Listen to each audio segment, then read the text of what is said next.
Assalamualaikum warahmatullahi wabarakatuh. Baik teman-teman, di sini saya akan menjelaskan materi tentang akad qard, hawalah dan implementasinya dalam lembaga keuangan syariah. Langsung saja, qard itu apa sih? Jadi, qard secara bahasa itu berarti al-qat'u atau pemotongan. Harta yang disodorkan kepada orang yang berutang itu disebut dengan qard karena merupakan potongan dari harta orang yang memberikan utang.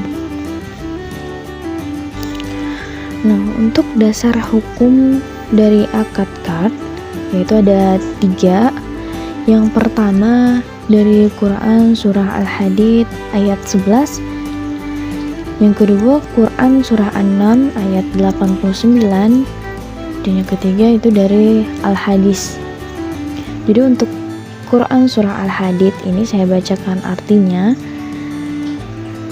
yaitu siapakah yang mau meminjamkan kepada Allah pinjaman yang baik, maka Allah akan melipat gandakan balasan pinjaman itu untuknya dan dia akan memperoleh pahala yang banyak. Untuk Al-Hadis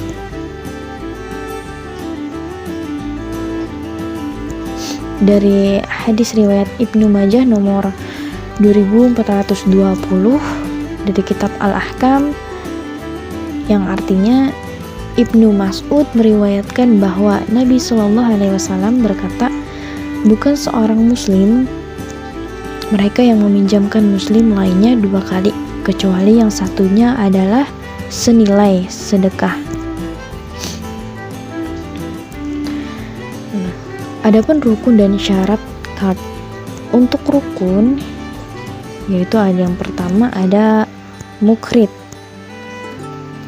Jadi mukrid ini adalah orang yang mempunyai barang-barang untuk diutangkan. Dan yang kedua itu mustarid, yang berarti orang yang mempunyai utang. Yang ketiga ada muqtarad atau objek yang berutang. Dan yang keempat ada sigat akad yaitu ijab qabul. Untuk syaratnya ini dirinci berdasarkan rukun akad. Yang pertama ada syarat akidain, yang kedua syarat muqtarad, yang ketiga ada syarat sigat. Slide selanjutnya yaitu qard dalam lembaga keuangan syariah. Jadi qard ini adalah satu-satunya akad berbentuk pinjaman yang diterapkan dalam perbankan syariah.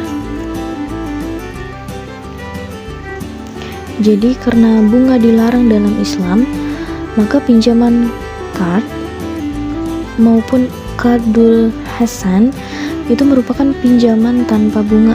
Lebih khusus lagi, pinjaman qardul hasan ini merupakan pinjaman kebajikan yang tidak bersifat komersial, sehingga disebut akad ta'awuni atau akad saling tolong menolong. Qard juga biasanya digunakan untuk menyediakan dana talangan kepada nasabah prima dan untuk menyumbang sektor usaha kecil atau mikro atau membantu sektor sosial. Baik, itu tadi penjelasan singkat mengenai akad qard.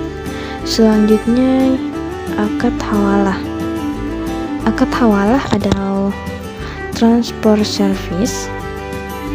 Itu adalah pengalihan utang atau piutang dari orang yang berhutang atau berpiutang kepada orang lain yang wajib menanggungnya atau menerimanya. Jadi hawalah juga diartikan sebagai pengalihan kewajiban membayar utang dari beban pihak pertama kepada pihak lain yang berutang atas dasar saling mempercayai.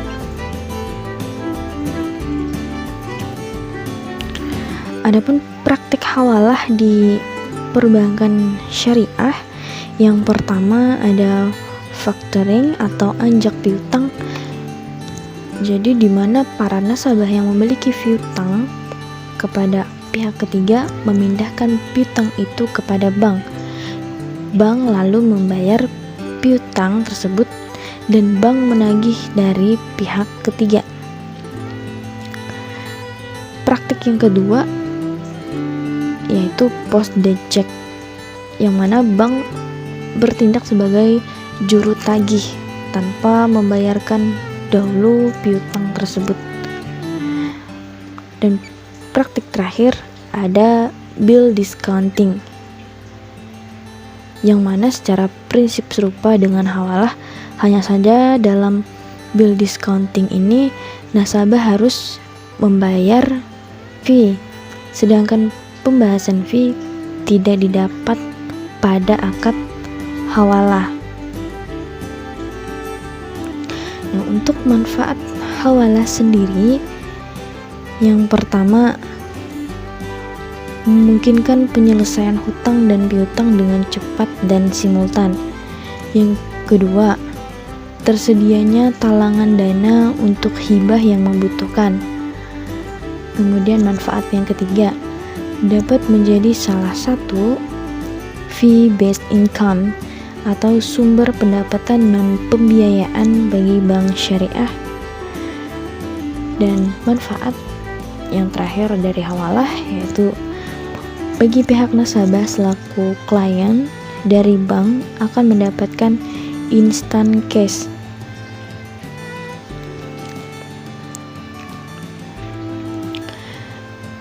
Nah, ini adalah skema hawalah, bisa dilihat sendiri ya. Ada pemberi utang, penghutang, serta orang yang membayarkan hutang. Nah, untuk lebih jelasnya di sini ada contoh akad hawalah. Jadi Adi memberi pinjaman kepada Beno sebesar 500.000 untuk keperluan servis laptop Beno. Sedangkan Beno ini masih mempunyai utang kepada Khairul juga sebesar 500.000. Nah, saat jatuh tempo dan Beno ini tidak mampu membayar utangnya kepada Adi, jadi ia mengalihkan beban utangnya ini kepada Khairul. Nah, dengan demikian Khairul harus membayar utang Beno kepada Adi, sedangkan utang Khairul kepada Beno sebelumnya sudah dianggap selesai. Jadi begitu. Mungkin sekian dari saya, sekian yang dapat saya sampaikan. Jika terdapat salah kata, mohon dimaafkan. Billahi taufiq wal hidayah. Wassalamualaikum warahmatullahi wabarakatuh.